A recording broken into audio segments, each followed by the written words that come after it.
નમસ્કાર. ચાલો આજે એક એવી વાત કરીએ જે આધુનિક જીવનની ભાગદોડમાં ક્યાંક ખોવાઈ ગઈ છે.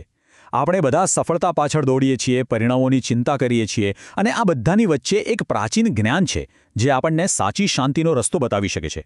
જી હા, આજે આપણે વાત કરીશું કર્મયોગની અને સમજીશું કે કેવી રીતે આ દિવ્ય કળા આપણને કર્મમાં જ શાંતિ શોધવામાં મદદ કરી શકે છે. આ સવાલ કદાચ દરેકને ક્યાંક ને ક્યાંક સ્પર્શતો હશે, ખરું ને? આપણે સતત કોઈક લક્ષ્ય પાછળ ભાગતા હોઈએ છીએ, પરિણામો માટે સતત ચિંતામાં રહીએ છીએ, અને આ દોડધામમાં જે કામ આપણે કરી રહ્યા છીએ એનો જે અસલી આનંદ છે એ ક્યાંક ગાયબ જ થઈ જાય છે. આ એક એવી અદૃશ્ય જાળ જેવું છે જેમાં આપણે બધા જાણે અજાણે ફસાઈ ગયા હોઈએ એવું લાગે છે. અને સાચું કહું ના તો બધી સમસ્યાનું મૂળ જ અહીંયા છે. જ્યારે આપણું આખું ધ્યાન ફક્ત અને ફક્ત પરિણામ પર હોય ત્યારે કામ પોતે તો બસ ત્યાં પહોંચવાનું એક સાધન બનીને રહી જાય છે. આ દબાણ આપણા પર એટલો બધો તણાવ અને ચિંતા નાખે છે કે આપણે જે કામ કરી રહ્યા છીએ તેનો સાચો અર્થ અને તેની સુંદરતા જોવાનું ચૂકી જઈએ છીએ. તો સવાલ એ છે કે આ ચક્રવ્યૂહમાંથી બહાર નીકળવાનો કોઈ રસ્તો છે ખરો? સદીઓ પહેલાં ભગવદ્ ગીતામાં એક અદ્ભુત માર્ગ બતાવવામાં આવ્યો હતો.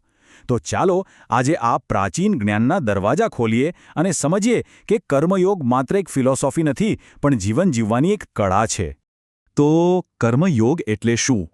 સાવ સાદી ભાષામાં કહીએ તો આ એક એવો રસ્તો છે જ્યાં આપણે આપણું કામ પૂરી લગન અને મહેનતથી કરીએ છીએ, પણ એના પરિણામ સાથે ચોંટી નથી જતા. આપણે જે પણ કરીએ છીએ એ આપણી ફરજ, આપણું કર્તવ્ય સમજીને કરીએ છીએ, કોઈ પણ જાતની અપેક્ષા રાખ્યા વગર. આ એક વાક્ય છે ને, એ કર્મયોગનો આખો સાર કહી દે છે. આ ભગવદ્ ગીતાનો મૂળ મંત્ર છે જે આપણને સફળતા અને નિષ્ફળતાની ચિંતામાંથી મુક્ત થવાનો રસ્તો બતાવે છે. જરા વિચારો, જો આપણે આ વાતને દિલથી સ્વીકારી લઈએ કે આપણું કામ ફક્ત કર્મ કરવાનું છે, પરિણામ તો આપણા હાથમાં છે જ નહીં, તો મન કેટલી હદે શાંત થઈ જાય. ઓકે, આ બધી થિયરી તો બરાબર છે, પણ પ્રેક્ટિકલી આને જીવનમાં ઉતારવું કઈ રીતે? કર્મયોગનો અભ્યાસ ખરેખર થાય કેવી રીતે? ચાલો એને સમજીએ. જુઓ, અહીંયા છે ને બે શબ્દો વચ્ચેનો ભેદ સમજવા બહુ જરૂરી છે. એક છે કર્મ અને બીજું છે કર્તવ્ય. કર્મ એટલે કોઈ પણ કામ, પણ જ્યારે એ જ કામ એક ફરજ સમજીને પોતાના સ્વધર્મના ભાગરૂપે કરવામાં આવે ત્યારે એક કર્મયોગ બની જાય છે. એટલે કે આપણે શું કરી રહ્યા છીએ એના કરતાં શા માટે કરી રહ્યા છીએ એ ભાવના સૌથી વધારે મહત્વની છે. આના માટે 3 પાયાના સિદ્ધાંતો છે. પહેલું, પરિણામ સાથેનો મોહ છોડી દો, પછી ભલે સફળતા હોય કે નિષ્ફળતા.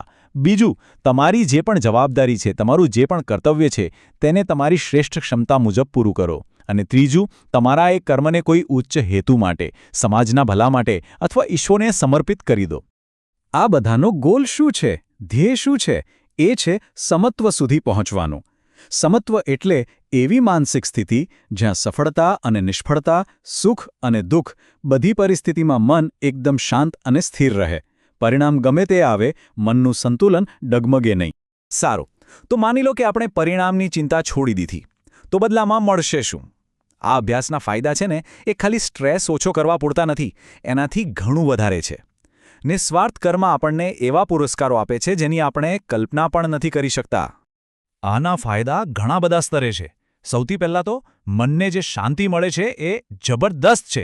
જ્યારે ફળની ચિંતા જતી રહે ત્યારે આપણો અહંકાર પણ ઓગળવા લાગે છે, કારણ કે હવે ન તો સફળતાનો શ્રેય લેવાની લાલચ છે, ન તો નિષ્ફળતાનો ડર. સામાજિક રીતે જોઈએ તો આવા કર્મો સમાજમાં એકતા અને ભલાઈ ફેલાવે છે, અને આધ્યાત્મિક રીતે આ આત્મશુદ્ધિનો માર્ગ છે જે અંતે મુક્તિ તરફ દોરી જાય છે. હવે આ બધું સાંભળીને એવું લાગી શકે કે અરે ભાઈ, આ બધું તો મોટા મોટા જ્ઞાનીઓ અને ઋષિમુનિઓ માટે છે, આપણા જેવા સામાન્ય માણસોનું શું? પણ કર્મયોગની સૌથી સુંદર વાત એ જ છે કે તે કોઈ પહાડો કે ગુફાઓ માટે નથી. તેને આપણા ઘરમાં, આપણા ઓફિસમાં, આપણી રોજિંદી જિંદગીમાં ખૂબ જ સરળતાથી અપનાવી શકાય છે.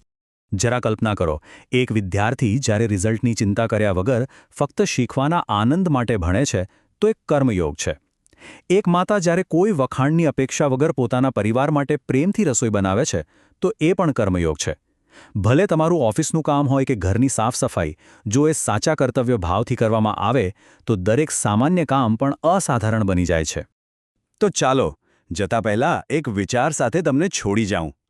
શું થાય જો આપણે પરિણામને ભૂલીને જે તે કામ કરવાની પ્રક્રિયામાં જ આનંદ અને સંતોષ શોધવાનું શરૂ કરી દઈએ? કદાચ કર્મયોગ આપણને એ જ શીખવે છે કે સાચો પુરસ્કાર મંઝિલમાં નથી પણ એ સફરમાં જ છુપાયેલો છે.